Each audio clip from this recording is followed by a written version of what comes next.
अथ द्वादशो अध्याय श्रीमद् भागवत की संक्षिप्त विषय सूची। सूत जी कहते हैं, भगवत भक्ति रूप महान धर्म को नमस्कार है, विश्व विधाता भगवान श्री कृष्ण को नमस्कार है। अब मैं ब्राह्मणों को नमस्कार करके श्रीमद् भागवतोक्त सनातन धर्म का संक्षिप्त विवरण सुनाता हूँ। सौनकादिक ऋषियों, आप लोगों ने मुझसे जो प्रश्न किया था उसके अनुसार मैंने भगवान विष्णु का यह अद्वित चरित्र सुनाया। यह सभी मनुष्यों की श्रवण करने योग्य है। इस श्रीमद् भागवत पुराण में सर्व पापा पहाड़ी स्वयं भगवान श्री हरि का ही संकीर्तन हुआ है। वे ही सबके हृदय में विराजमान, सबके इंद्रियों के स्वामी और प्रेमी भक्तों की जीवन धन है।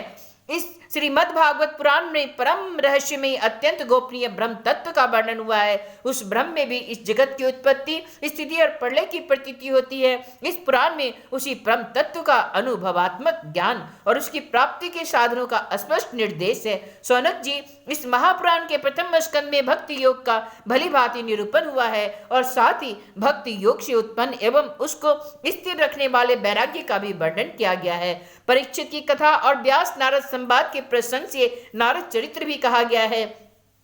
राजर्षि परीक्षित ब्राह्मण का साफ हो जाने पर किस प्रकार गंगा तट पर अनशन व्रत लेकर बैठ गए और ऋषि प्रवर श्री सुखदेव जी ने किस प्रकार उनका संवाद प्रारंभ हुआ, यह कथा भी प्रथम स्कंद में ही है। योग धारणा के द्वारा शरीर त्याग की विधि, ब्रह्मा और नारद का संवाद, अवतारों की संक्षिप्त चर्चा तथा महतत्व आदि के क्रम से प्राकृत सृष्टि की उत्पत्ति आदि विषयों का वर्णन द्वितीय स्कंद में हुआ है।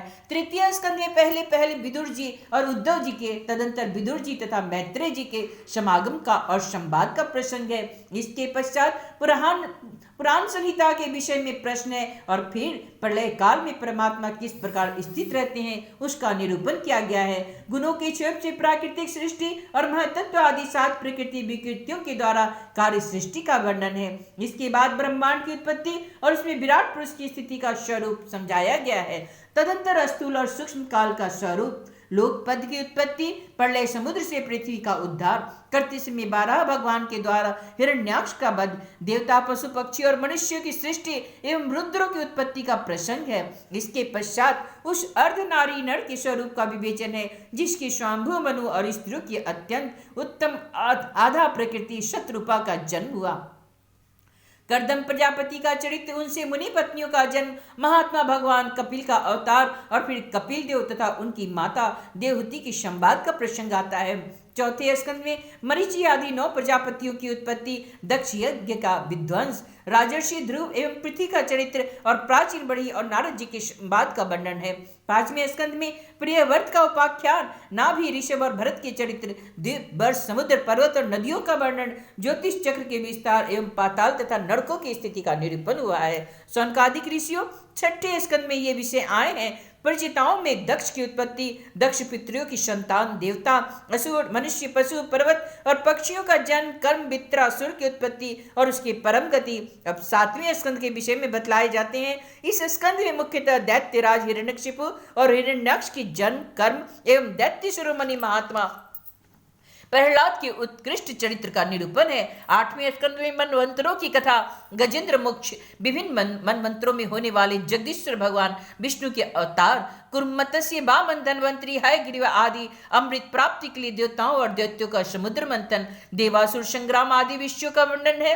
9वें स्कंद में मुख्यतः राजवंशों का वर्णन है। इक्ष्वाकु के जन्म, कर्म, वंश विस्तार, महात्मा शुद्धुम्न, ईला एवं तारा के उपाख्यान, इन सबका वर्णन किया गया है। सूर्य वंश का वृत्तांत, शशाद और नृग आदि राजाओं का वर्णन, सुकन्या का चरित्र, सरियाती, खटवांग, मानधाता, शौबरी, शगर, बुद्धिमान, ककुत्स और कौशलेंद्र भगवान राम के शर पापहारी चरित्र का वर्णन भी इसी स्कंद में है। तदंतर निमि का देह त्याग और जनकों की उत्पत्ति का वर्णन है।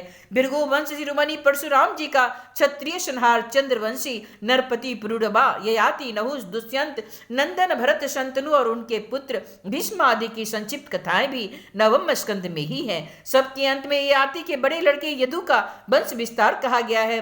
सौनकादिक ऋषियों, इसी यदुवंश में जगतपति भगवान श्री कृष्ण ने अवतार ग्रहण किया था। उन्होंने अनेक असुरों का संहार किया। उनकी लीलाएं इतनी है कोई पार नहीं कर सकता। फिर भी 10वें स्कंद में उनका कुछ कीर्तन किया गया है। वसुदेव जी की पत्नी देवकी के गर्भ से उनका जन्म हुआ। गोकुल में नंद बाबा के घर जाकर बढ़े। पुतना के प्राणों के दूध के साथ पी लिया। बचपन से ही छकड़े को उलट दिया। तीर्णावर्त बकासुर और बच्चासुर को पीस डाला, सपरिवार धेनुकासुर और प्रलंबासुर को मार डाला। दावा नल से घिरे गोपों की रक्षा की, कालिया नाग का दमन किया, अजगर से नंद बाबा को छुड़ाया। इसके बाद गोपियों ने भगवान को पति के रूप में प्राप्त करने के लिए व्रत किया और भगवान श्री कृष्ण ने प्रसन्न होकर उन्हें अभिमत वर दिया। भगवान ने यज्ञ पत्नियों पर कृपा की, उनकी पतियों ब्राह्मणों को बड़ा पश्चाताप हुआ। गोवर्धन धाड़ी की लीला करने पर इंद्र और कामधेनु ने आकर भगवान का यज्ञाभिषेक किया। शरद ऋतु की रात्रि में ब्रज सुंदरियों के साथ रास क्रीड़ा की, दुष्ट संचूड़ अरिष्ट और केसी के वध की लीला हुई। तदंतर अक्रूर जी मथुरा से वृंदावन आए और उनके साथ भगवान श्री कृष्ण तथा बलराम जी ने मथुरा के लिए प्रस्थान किया। उस प्रसंग पर ब्रज सुंदरियों ने जो विलाप किया उसका वर्णन है। राम और श्याम ने मथुरा में जाकर वहां की सजावट देखी और कुबल्या पेड़ हाथी, मुष्टिक, चाणूर एवं कंस आदि का संहार किया। शांतिपनी गुरु की यहाँ विद्याध्ययन करके उनके मृत पुत्र को लौटा दिया। सौनकादिक ऋषियों, जिस समय भगवान श्री कृष्ण मथुरा में निवास कर रहे थे, उस समय उन्होंने उद्धव और बलराम जी के साथ यदुवंशियों का सब प्रकार से प्रिय और हित किया। जरासंध कई बार बड़ी बड़ी सेनाएं लेकर आया और भगवान ने उसका उद्धार करके पृथ्वी का भार हल्का किया। काल यवन को मुचुकुंद से भस्म कराया, द्वारिकापुरी बसाकर रातों रात सबको वहां पहुंचा दिया। स्वर्ग से कल्प वृक्ष एवं सुधर्मा सभा ले आए। भगवान ने दल के दल शत्रुओं को युद्ध में पराजित करके रुक्मणी का हरण कर लिया। बानासुर के साथ युद्ध के प्रसंग में महादेव जी पर ऐसे बाण छोड़े कि वे जम्भाई लेने लगे और इधर उधर बानासुर की भुजाएं काट डाली। प्राण ज्योतिषपुर के स्वामी भौमासुर को मारकर 16,000 कन्याएं ग्रहण की। शिशुपाल, पौंड्रिक, शालो, दुष्ट, दंतवक्त, शंबासुर, द्विविद, पीठ, मूर, पंचजन आदि दैत्यों के बल पर उसका वर्णन करके यह बात बतलाई गई कि भगवान उन्हें कैसे कैसे मारा। भगवान के चक्र ने काशी को जला दिया और फिर उन्होंने भारतीय युद्ध में पांडवों को निमित्त बनाकर पृथ्वी का बहुत बड़ा भार उतार दिया। सौनकादिक ऋषियों, 11वें स्कंद में इस बात का वर्णन हुआ है कि भगवान ने ब्राह्मणों के शाप के बहाने किस प्रकार यदुवंश का संहार किया। इस स्कंद में भगवान श्री कृष्ण और उद्धव का संवाद बड़ा ही अद्भुत है। उसमें संपूर्ण आत्मज्ञान और धर्म निर्णय का निरूपण हुआ है और अंत में यह बात बतलाई गई कि भगवान श्री कृष्ण ने अपने आत्मयोग के प्रभाव से किस प्रकार मर्त्य लोक का परित्याग कर दिया। 12वें स्कंद में विभिन्न गुणों के लक्षण और उनमें रहने वाले लोगों के व्यवहार का वर्णन किया गया है तथा यह भी बतलाया गया कलि युग में मनुष्यों की गति विपरीत होगी।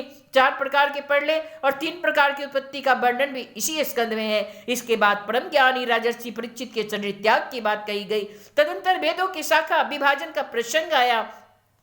मार्कंडेय जी की सुंदर कथा, भगवान के अंग उपांगों का स्वरूप, धन और सबके अंत में विश्वात्मा भगवान सूर्य के गणों का वर्णन है। सौनकादिक ऋषियों, आप लोगों ने इस सत्संग के अवसर पर मुझसे जो कुछ पूछा उसका वर्णन मैंने कर दिया, इसमें संदेह नहीं। इस अवसर पर मैंने हर तरह के भगवान की लीला और उनके अवतार चरित्रों का ही कीर्तन किया है। जो मनुष्य गिरते, पड़ते, फिसलते, धूक भोगते और छिकते समय विवस्था से भी ऊंचे स्वर में बोलता है हरे नमः, हरे नमः, हरे नमः, वह सब पापों से मुक्त हो जाता है।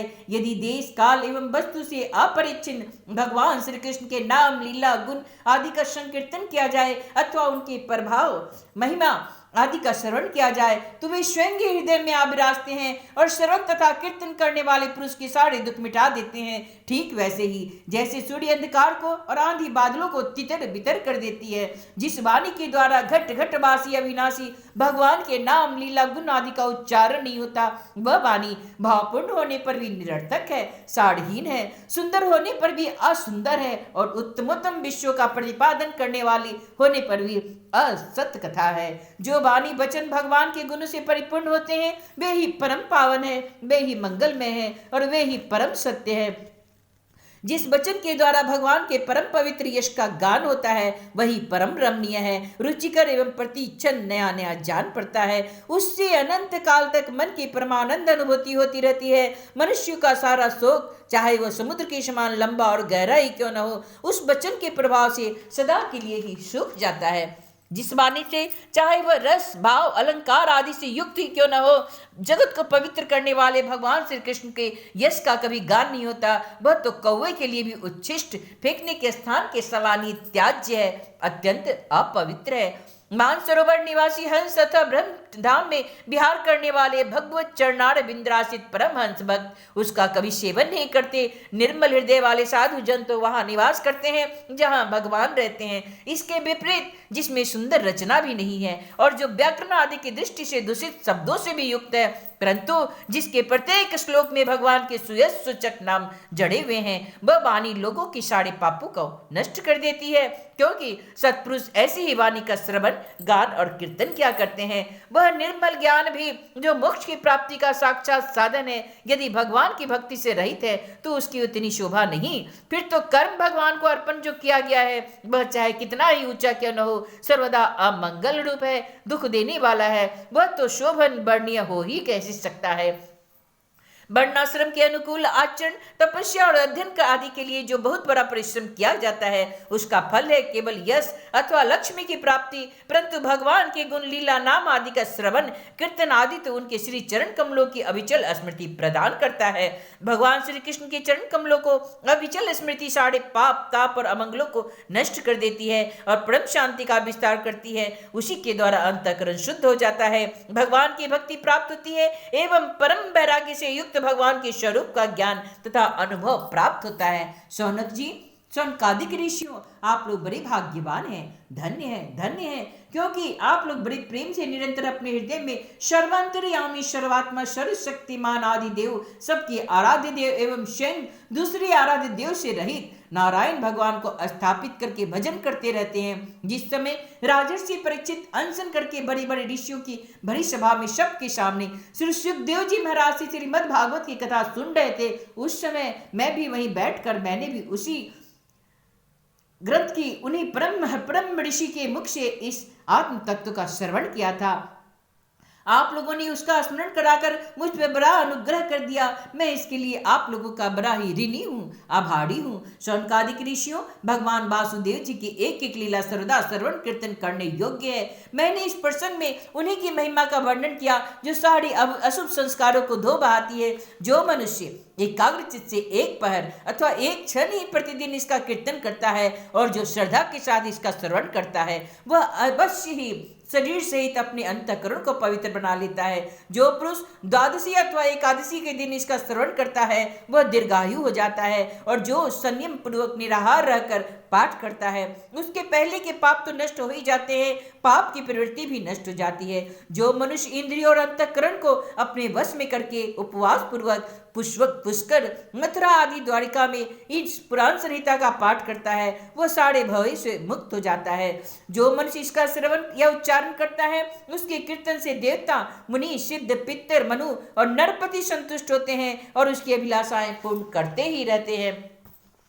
ऋग्वेद, यजुर्वेद और सामवेद के पाठ से ब्राह्मण मधु कुल्या, धृत कुल्या और पै कुल्या, मधु, घी एवं दूध की नदियां अर्थात सब प्रकार की सुख समृद्धि की प्राप्ति होती है। वही फल श्रीमद् भागवत के पाठ से भी मिलता है। जो द्विज संजय पूर्वक इस पुराण संहिता का अध्ययन करता है, उसे उसी परम पद की प्राप्ति होती है जिसका वर्णन स्वयं भगवान ने किया है। इसके अध्ययन से ब्राह्मण की ऋतंबरा प्रज्ञा, तत्व ज्ञान को प्राप्त कराने वाली बुद्धि की प्राप्ति होती है और क्षत्रियों को समुद्र पर्यंत भूमंडल का राज्य प्राप्त होता है।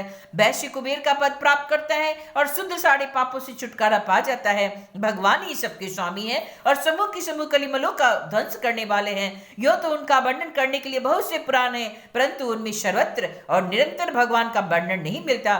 श्रीमद् भागवत महापुराण में तो प्रत्येक कथा प्रसंग में पद पद पर स्वरूप भगवान का ही वर्णन हुआ है। वे जन्म, मृत्यु आदि विकारों से रहित, देश कालादीर्घित परिच्छेदों से मुक्त एवं सिंह आत्म तत्व ही है। जगत की उत्पत्ति, स्थिति, प्रलय कराने वाली शक्तियां भी उनके स्वरूपभूत ही हैं, भिन्न नहीं है। ब्रह्मा, शंकर, इंद्र आदि लोकपाल भी उनकी स्तुति करना लेश मात्र भी नहीं जानते। उन्हीं एक रस सच्चिदानंद स्वरूप परमात्मा को मैं नमस्कार करता हूँ, मैं नमस्कार करती हूँ, जिन्होंने अपने स्वरूप में ही प्रकृति आदि 9 शक्तियों का संकल्प करके इस चराचर जगत की सृष्टि की है और जो इसके अधिष्ठान स्वरूप रूप में स्थित है तथा जिनका परम पद केवल अनुभूति स्वरूप है, उन्हीं देवताओं के आराध्य देव सनातन भगवान के चरणों में मैं नमस्कार करता हूँ, मैं नमस्कार करती हूँ।